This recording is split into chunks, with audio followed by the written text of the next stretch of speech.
Welcome to Drinks Coach, number 107, I think it is. Lowercase, Drinks Coach UK, Vinesack, or lowercase, talk to me. Ask me about content, ask me about stuff. Let me help you out.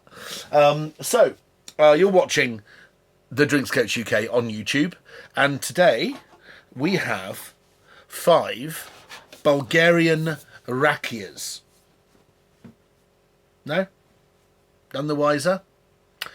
Do you remember I did a couple of shows last year for a chap called Dilyan, who has a shop called the Old Cellar in Wimbledon, and he specialises in his home wines of Bulgaria, and he convinced me that I have been ignoring the wines of Bulgaria for too long, and they're at this pivot point where their wines are dramatically improving every vintage. New winemakers, new plantings, changes of blends.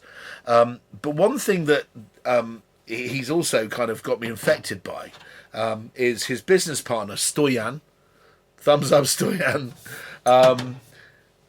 They sell Rakias too. Now, what is Raki? Rakia, R-A-K-I-A.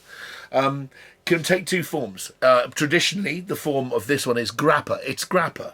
In Italy, you call it grappa. In France, you'd call it mar, which means fermented grape lees or grape juice. And it's a form of brandy. These are brandies, effectively. Now, Rakia, with the J, from Croatia or whatever. The word Rakia, is around the whole of the Mediterranean basin. Now, you look at the labels, of course, some of them, because of their old post-collectivized USSR links, look, they're on Cyrillic, so you don't know if they're any good or not. You just look at the label and go, oh, it's a throwback from the Soviet Union. It's absolutely bloody not. They make amazing wines in Bulgaria now. And I was very fortunate recently to be invited by Dilyan to taste a whole lot of new wines being sent in and to talk to the winemakers over Zoom at my friend's Tiki Bar up in Islington. Shout out Georgie, Lucky Kane. And one thing that kind of dawned on me, which never occurred to me before, and I think this changes your perspective of how they look at things, is that rakias are consumed not after a meal after wine or before a meal before wine, but during. There is a choice. Shall we have wine or shall we have rakia? And on the back of some of these labels, in fact, the recommendations of some of these quite premium, quite expensive spirits, it suggests you drink them with salads or with fish or with cheese or with pudding. And it's not uncommon in that part of the world, in the whole part of the world, to be drinking spirits in small sips with a glass of water and maybe a beer on the side with your food. And that these things are taken just as seriously by a Bulgarian sommelier, for want of a better word, as their local wines. And I think it totally changed my perspective on these products. So these wines are sometimes consumed throughout the entire meal, in moderation, sometimes. And it made me realise that I'm not spending enough time actually looking at food and drink matches with spirits, because that is culturally something that, just because we don't do it in this country, not something I shouldn't know about. So here we are with 5 rakias. These were rakias initially, 3 of them anyway, were selected by Stoyan for a Zoom chat that we did about 2 months ago to show a group of people the light, to show us how delicious Bulgarian grappa is. But of course, there's also a different side to this. You've also got rakias that are made from fruit. And I'm very seriously thinking about writing a book on said products. And that is what the Germans would call schnapps. Or what the French would call eau de vie. You know, eau de vie de Mirabelle, eau de vie de Poire William, eau de vie de Cassis, whatever. Yeah, different fruits can be distilled to make brandies themselves. It doesn't have to be grapes. But for the time being now, I'm showing you 5 grape-based rakias. The quality is astonishing, and the prices are very reasonable, which is the most important thing at all. Let's start with this. This is from near the Black Sea. This is called 63 Burgas Special Selection. I think this is a half litre, obviously. I think across Europe, half litre is quite a common size for spirits, especially spirits like this. And this is made in a distillery in the Black Sea. I think it's quite a large production. It's unbelievable how much Rakia Bulgaria gets through. but in volume terms, it's millions and millions of litres. It's extraordinary how much they must consume. But it clearly doesn't do any harm, because I've never seen a Bulgarian bloke that wasn't strong like bull. You know, they look amazing condition. So maybe it's us that have got a problem with this. So I'm just using my Glencairn glasses here, my whiskey glasses, because I didn't really know what to pour them into. What's that smell of? It smells of a lot of the varieties that you get in Bulgaria. The white varieties tend to be a lot of derivatives of variety, the oldest variety known, called Muscat. Some of them aren't actually directly related to Muscat, but smell muscatty, so they have a name like Misket or whatever. But this wine has a lovely aromatic muscatty aroma, which smells of sort of grapes, a little bit of perfume, so it's a smell of lavender to it, smell of rose petal. To buy a bottle of this here, you know, considering it's a specialist thing and not bringing much in, remarkably it's about 20 quid, probably even slightly less. But I think it's £20 for a half-litre bottle, which I think is fair enough. Ludicrously easy to drink. Considering that it is a grappa, and you think about the amount of grappa that you've either drunk maybe in Italy or with a coffee with a cafe corretto, or maybe Mars that you've had in France. Some of them are like firewater. That is nothing like firewater. Silky, delicious, easy. Just the kind of drink that if you were sitting there and whiling away an evening up the coast of the Black Sea, I can imagine you could get through an awful lot of that. But it's very smooth, very, very well constructed. There's no volatility or aggression. There's no poor spirit in there, so to speak. Moving on to this one. This is some Chateau Copsa. A lot of people that produce rakias are also wine producers, because you need vineyards from which to get the grapes. This is called Rosalsa. It's barrel aged for 5 years in different types of wood, mostly oak. And I particularly like this one. It's got a lovely yellow colour to it. 5 years in oak. You can tell there's zero artificial coloration, because if you were to buy a cognac that was 5 years old, it wouldn't be that colour. It'd be a brown colour. They would have added caramel or something for colour to make it look more venerable. They don't do that. They don't muck you around in Bulgaria. Honest people for an honest Britain. That's what I say. So pretty, so delicious. There's a real aroma, a really clean aroma of, I want to say vanilla, because it is vanilla, but it's like Haagen-Dazs ice cream vanilla. There's a real creaminess to it. Very perfumed. Again, probably made from muscat varieties, I imagine. Very smooth. Very easy. You can taste the quality of the oak. And the oak hasn't been charred and given lots of toastiness. It's got a lovely soft, woody fragrance to it. Also, I think maybe there might have been some chestnut wood or something in there as well. And of course, oak isn't the only wood that you can age things in. It's just something that you see a lot in wine. Moving on to Rakia number 3. This is Aristocrat. This is a vintaged Muscat eau de vie. It's a Muscat grape Rakia. Aristocrat. Now, Aristocrat, this is made at a particular winery. I can't remember the name of the winery. It'll say here somewhere, I'm sure. I can't find it. What's important about this particular product is they actually grow all their own grapes. So there is a level of quality here which is already much higher than the average. You can imagine there must be a lot of ropey old spirit that's very, very cheap for English tourists to drink when they're in Sunny Valley, I can imagine. But look at this. This stuff's good kit, right? This is really fine kit. Very nice packaging. Again, half a litre. 20, we're creeping up, but it's like £23 or something for half a litre of this now. Pouring this in a small eau de vie glass. Here we go. You can really smell the muscat. Muscat is the grape variety, pure muscat, is a grape variety which is famously known as the only grape variety in the world that smells and tastes of grapes. This smells grapey. You know when you have those really delicious, succulent, big grapes? That's the smell. There's a smell of violets attached to that too. There's a lovely fragrance to it.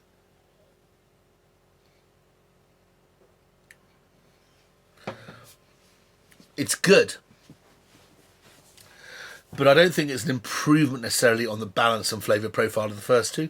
These three are pretty much in the same level of quality in my opinion. It's good if you like your very aromatic flavours. Some people don't. Some people find those muscat aromatics. A little bit too aromatic. It's almost like cologne. There's a kind of a fragrance, like an imperial leather fragrance to it. Some people go mad for it. But of these three so far, I would definitely have no problem drinking this in quantity, or this one indeed. I think this one I would probably have at the end of a meal, maybe with beginning of a meal with a salad or something, and call it. But these two, coming on to my favourite two drinks of the five, these guys are kind of the first super craft Rakia producers in Bulgaria. This is called The Alchemist. And they've gone to very, very serious levels and trouble to get this right. It's made with three varieties: Muscat, Pamid, and Gewürztraminer. Of course, very spicy varieties, but produce very clean, very low acid, and very high quality distillates. This has got what we call a vinny lock on it. That's an expensive closure. Somebody's taking things seriously. But this can be opened and shut many, many, many times. Price-wise, we're now £33. For half a litre. We've gone 20, 33 pounds. So now we're in the realms of £50 a bottle for a white spirit, which is expensive, but this is really classy stuff. Okay, this is made at a distillery called Clemens Distillery. I interacted with the guy on a Zoom chat not long ago, but they are very serious about trying to make the finest rakia they possibly can. This is a proper eau de vie glass. Cheers. And when I smelt these, the first time I smelt this in the lineup when I did this chat, the first thing you notice is it smells like very expensive Italian grappa. Jacopo Polli, someone like that. And grappa nonnino. There's a purity and a fragrance in this. I can think about some grappas and some eau de vies I've had from Germany. Think about how precise distillation is in Germany. When they make these fruit distillates, so extraordinary. But even their grape distillates, producer called Hayman Löwenstein, one of the finest producers in the Mosel. He's very natural, organic, biodynamic, all that. But he makes the most extraordinary distillates out of his different grapes. And this smells not dissimilar to a Mosel Riesling distillate or something like that. But this smells like something that is almost designed to piss off people who think they know what they're talking about. I would love to send this to half a dozen people I know who are distillers around Europe who go, this is years and years, generations of experience that allow us to get our distillates to this level. And if I dropped in a Bulgarian rakia made from Gewürz and Muscat, I think they'd wet themselves. This is absolutely stunning. Very pure. Very fine. You can drink a lot of that. That I want on the side of a coffee. I want to be outside Bar Italia in Soho right now with a grappa like that in the glass. The aftertaste is precise, refined, perfumed, not over the top. There's no oiliness. There are no aldehydes. It's just beautiful distillate. Bringing us on to this. Edna Rakia. This is £36. But you get a whole bottle. This is 70 centilitres. So it's slightly more expensive than this and the most expensive bottle here. But you're getting the full entertainment package. As you can see, I like this one. My wife and I think this is the second bottle we've had. I can't stop drinking it. It's just impossible. I wish I remember the name of the guy that was on the Zoom call when I was chatting with Dilyan, Stoyan and Georgie and everything. But he seemed like a lot of fun, and I think the label is stunning. It's got a beautiful pleated kind of punt in the centre. And this guy is trying to prove to the world that Rakia has huge scope and huge variety, just like rum does. And he's made this drink from a mixture of distillates that are 12 years old, with distillates that have been aged in different woods that are 3 years old, some which have been made from grape juice, which is very dirty, very unfiltered, which creates all sorts of other complexes in the drink, which is how they get the funk into, for example, pot-stilled rum in Jamaica. And it's not unrelated somehow to the really great fine rums, estery rums of the Caribbean. And I thought this was absolutely fantastic. As soon as this is finished, I shall be buying another one from the old cellar. If you want to surprise someone who likes rum, buy this. Edna, Edna, Edna Rakia from the old cellar in Wimbledon. One other clever idea about this is that Edna means one, an. It's the indefinite article. So if somebody comes to us and goes, what would you like to drink? Do you want anything else after your coffee? You finished the meal? Edna Rakia means Arakia. And then they are now obliged, because it's called Arakia, to say, do you mean you want a rakia or do you want any old rakia? Because we need to ask you whether you're asking for this. So every time anybody asks for rakia in whatever restaurant this rakia is served, they have to ask whether they're specifically asking about this one or not, which must double, triple, quadruple sales in restaurants. Very, very, very clever. It's like one rakia. So no, do you mean the one or anyone? So I thought that was absolutely fantastic. Anyway, what have we got here? You can see from the colour there's far more complex going on. Oh God, the nose is so good. This is such a really cool drink. Emma, my wife, loves this too. She's poorly after the jab, so she can't have any today.